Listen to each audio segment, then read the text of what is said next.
Jason Statham thought it would be a simple talk show appearance, just a chair, a few questions, and a smile for the cameras.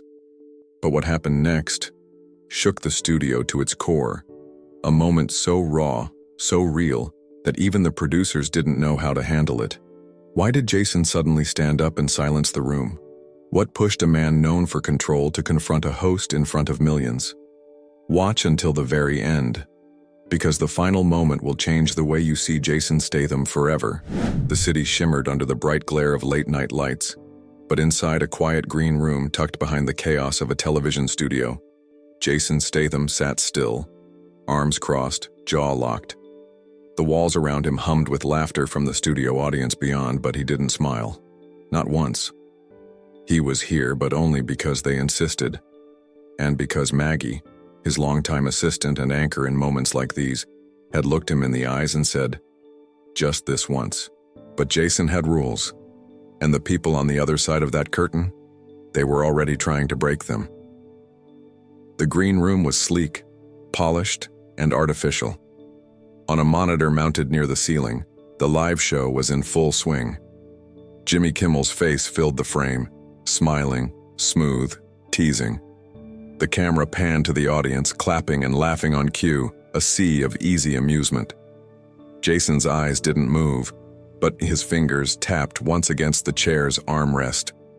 Maggie stood near the door, arms folded, reading the room the way only someone who's been burned before knows how. She'd warned them earlier, warned the producers not to play games with Jason. She could feel it. The subtle tension in the air, the rehearsed surprise, the carefully designed viral moment they were about to engineer. Someone backstage cracked a joke about Jason's serious expression. Another crew member chuckled nervously and muttered something about lightening him up. Maggie shot them both a look that silenced the hallway. The countdown began. 10 seconds. Jason stood. The stage manager gestured, a clipboard in hand, face flushed from running back and forth. Jason adjusted his jacket, not out of vanity but ritual. His walk to the curtain was slow, deliberate. Each step was a rejection of the speed and chaos that surrounded him. He paused, waiting for the cue. The moment hung like a held breath. And then, music, lights, applause. The curtain pulled back. Jason stepped into the spotlight. The studio's energy surged. The band played a gritty rock riff tailored for a man like him. Jimmy called his name, dragging out the moment. The audience roared, on cue. But Jason didn't play to the crowd. He walked like a man approaching a battlefield. Not a stage. Each movement precise, grounded, inevitable. He shook Jimmy's hand, brief, firm. His frame upright, posture carved from tension and discipline. Jimmy gestured to the chair, cracking a few lines about Jason's last film, about his action star legacy, the tough guy image. Jason sat, still, unmoving. As Jimmy began the usual banter, Jason's expression remained unreadable. His eyes scanned the set, the cameras, the faces in the audience as if cataloging every element of this artificial world. Maggie watched from the wings. Her stomach knotted. She'd seen that look before. Jimmy, still smiling, reached under his desk. The crowd leaned forward slightly, sensing something was about to happen. From the drawer, he pulled out a ridiculous prop. A padded muscle suit with bulging arms and an oversized foam head. The audience burst into laughter. Jimmy turned to Jason, holding the absurd costume in the air. He said it was a joke. Just for laughs, something about poking fun at Jason's tough guy persona. Just a bit of fun for the fans. But Jason's expression didn't flinch. His jaw tightened, barely, but it was enough. He looked at the prop like it was a weapon, not a joke. His shoulders stiffened. His gaze moved slowly from the costume to Jimmy's face. The audience, still laughing, began to falter. Jason didn't speak. He didn't have to. His silence became louder than anything Jimmy could say. The host's smile began to tremble. He tried again, raising the costume, nudging it toward Jason like a peace offering dressed in plastic mockery. The studio lights reflected off the foam. Maggie exhaled sharply through her nose, already shaking her head. Jason leaned forward. Not fast, not aggressive, but with the calm precision of a man who knows his limits and knows when others have crossed them. He reached for the desk, not to take the costume but to push it aside. Gently but firmly, the laughter died. Jimmy laughed nervously, searching for a way to recover. He made another remark about Jason not being able to take a joke. A few audience members chuckled, others didn't. Then came the shift. Jason's stare changed. He wasn't looking at Jimmy anymore. He was looking through him. Past the lights, past the jokes, past the applause. His body didn't move, but every inch of him radiated restraint, like a storm just beneath the surface. Jimmy began to ramble, reaching for anecdotes about Jason's early career. He pulled up a still image on the screen, an embarrassing old photo from Jason's modeling days. Laughter again, louder this time. But Jason didn't even glance at the screen. Instead, he looked out into the crowd, slowly, searching. His eyes found someone, a boy, maybe 12, holding a small hand-drawn sign with Jason's name on it. The boy wasn't laughing. He looked confused, uncomfortable. Jason's gaze softened, barely. Then, just as quickly, the steel returned. He stood. The studio snapped to attention. Jimmy froze. The music faltered. The air thickened. Jason turned to the screen displaying the old photo, walked across the stage in silence and, with the calm of a man defusing a bomb, reached for the remote control and turned it off. Darkness. The screen went black. The audience gasped. And then, silence. Jason stood still, back to the crowd, the glow of the studio lights casting a long shadow across the stage. Behind him, Jimmy reached for something else. Another line, another laugh, another way to take back control. But it was already too late.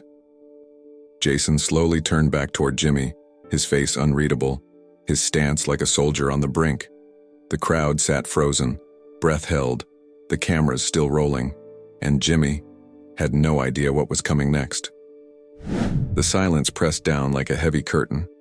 Jason stood beneath the studio lights, his back straight, his shoulders squared. The screen behind him remained dark, its laughter, its mockery, erased with a single deliberate act.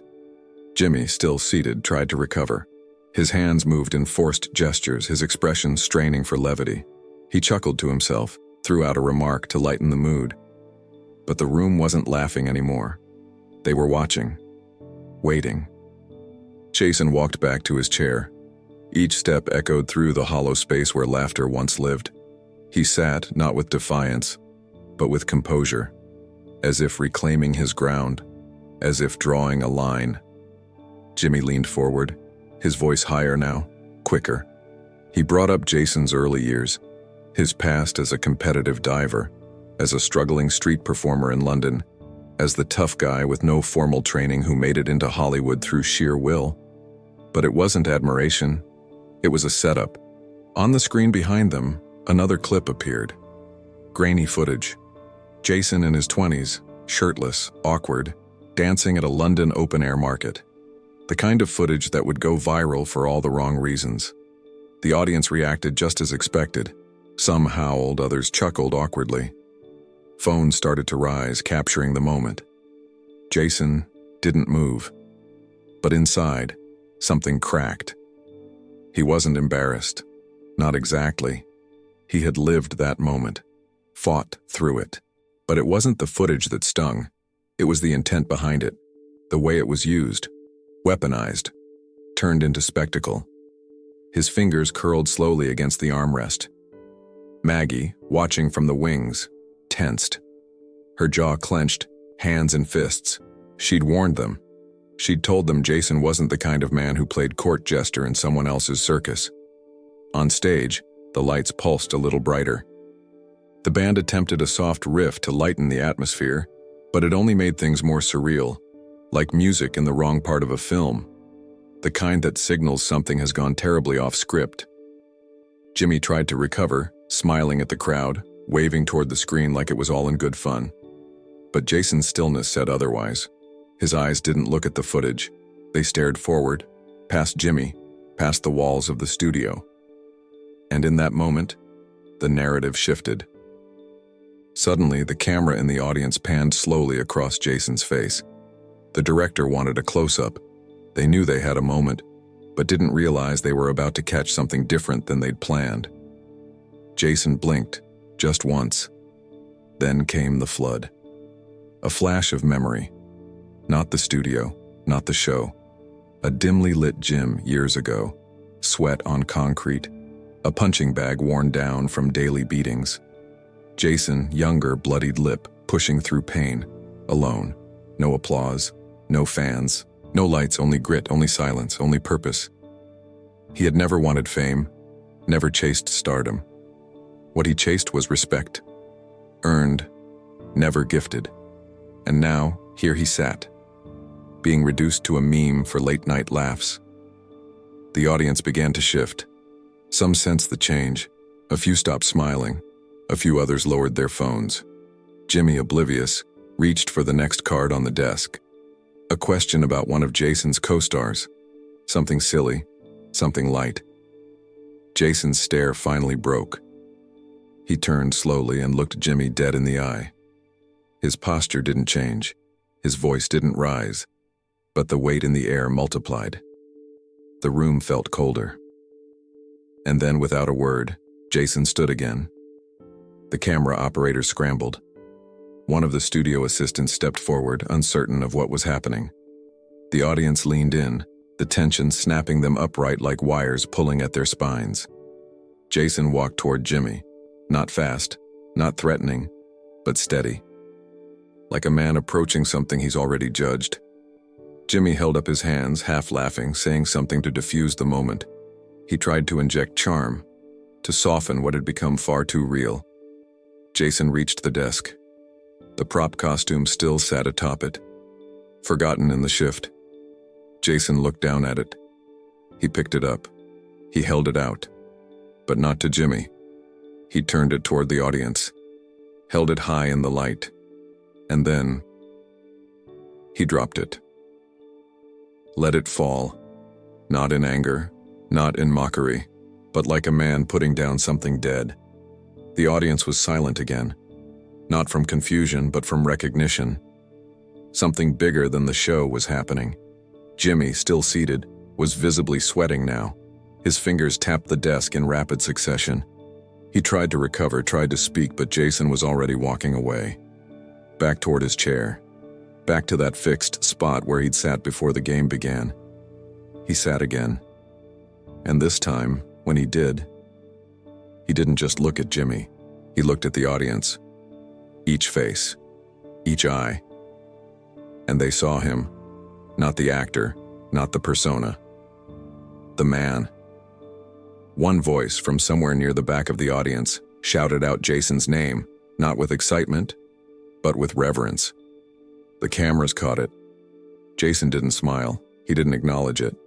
He just stared straight ahead, as if the real confrontation hadn't even begun. The weight of silence had become unbearable.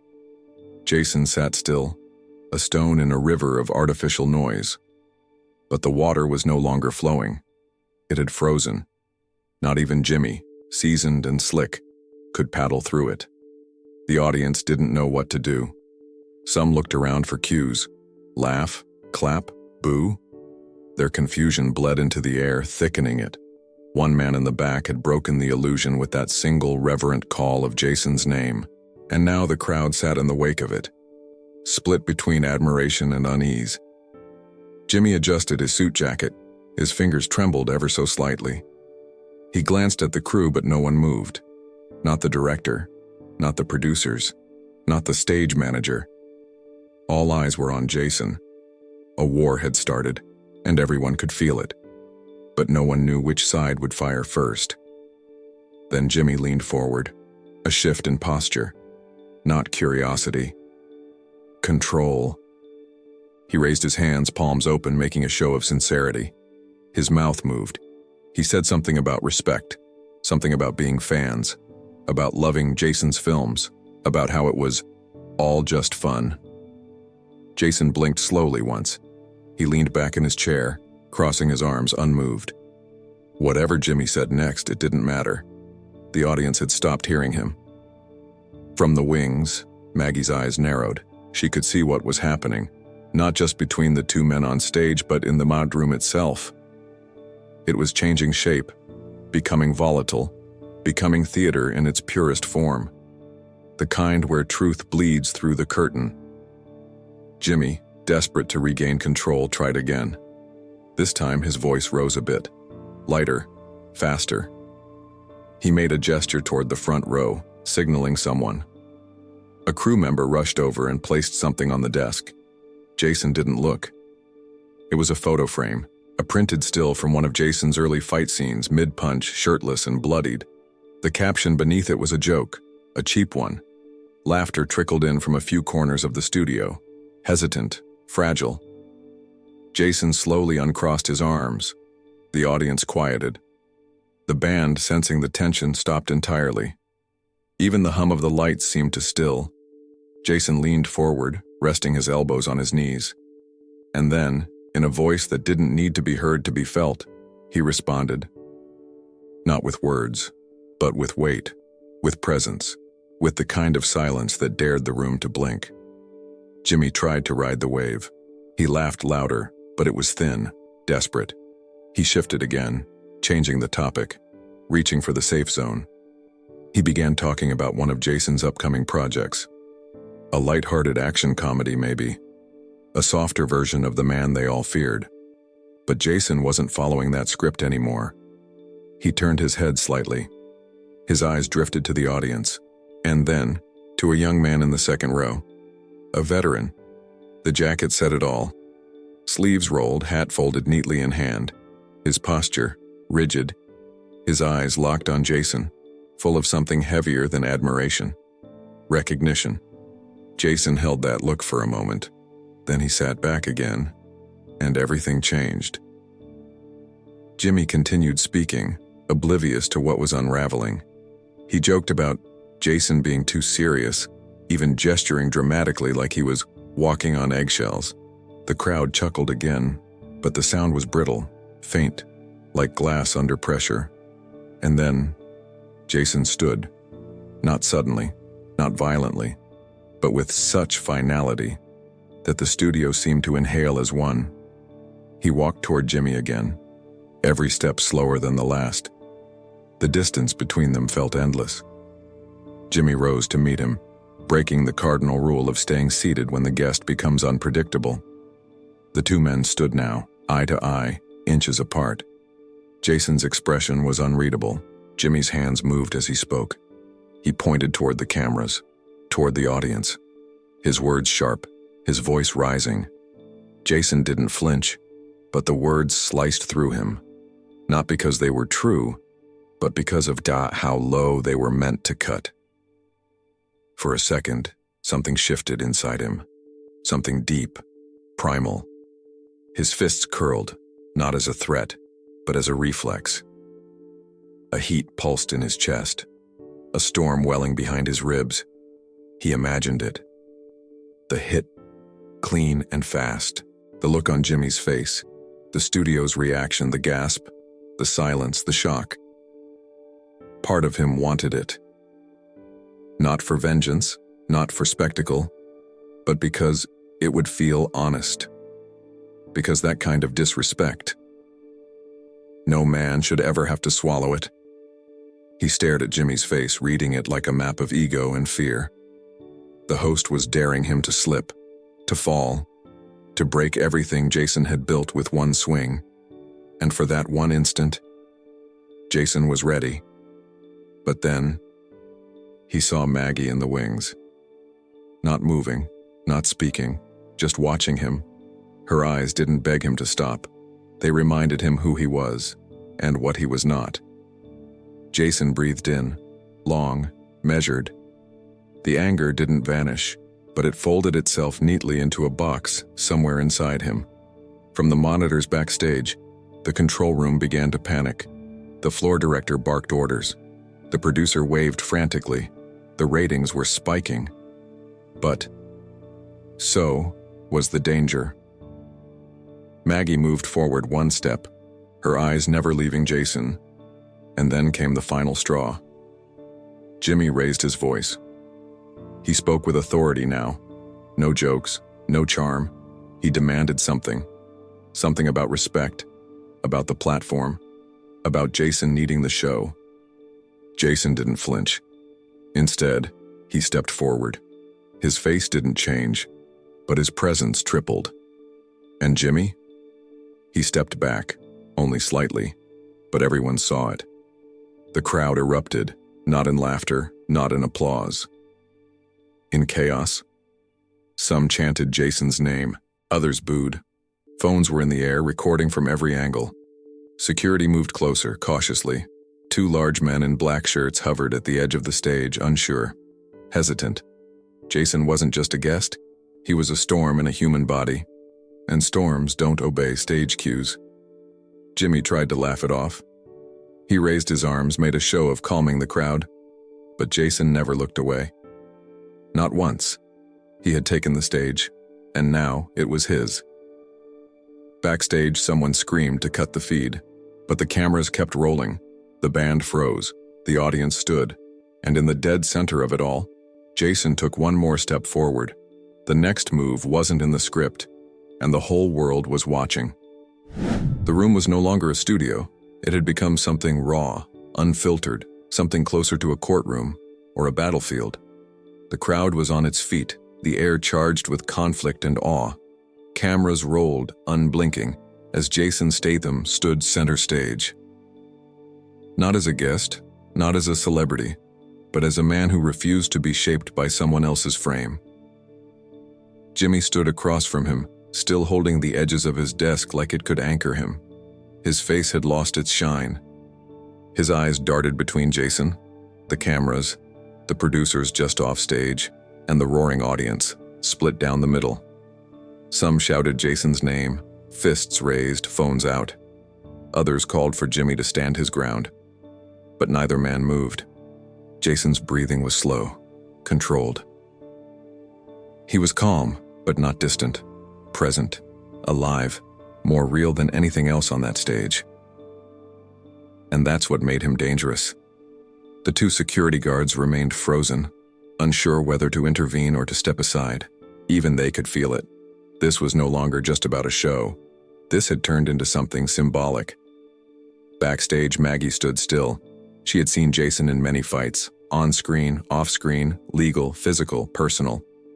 But this wasn't a fight. This was a stand. Jimmy finally broke the silence. He stepped forward, speaking faster now, louder, trying to take back the room. He gestured toward the audience, raised his hands, said something about unity, respect, making peace, something about just being here to have a good time. But Jason's posture never shifted. And then he spoke. No microphone was needed, no spotlight, only presence. The words that followed weren't loud, but they were precise, measured. A scalpel, not a hammer. He spoke not to Jimmy, but to everyone, the audience, the people at home, the machine behind the camera lens. He spoke of respect, not just for people, but for the work, for the truth, for the hours behind every role he played, for the discipline, the pain, the weight carried by those who had to fight to be taken seriously. He didn't raise his voice once. He didn't need to.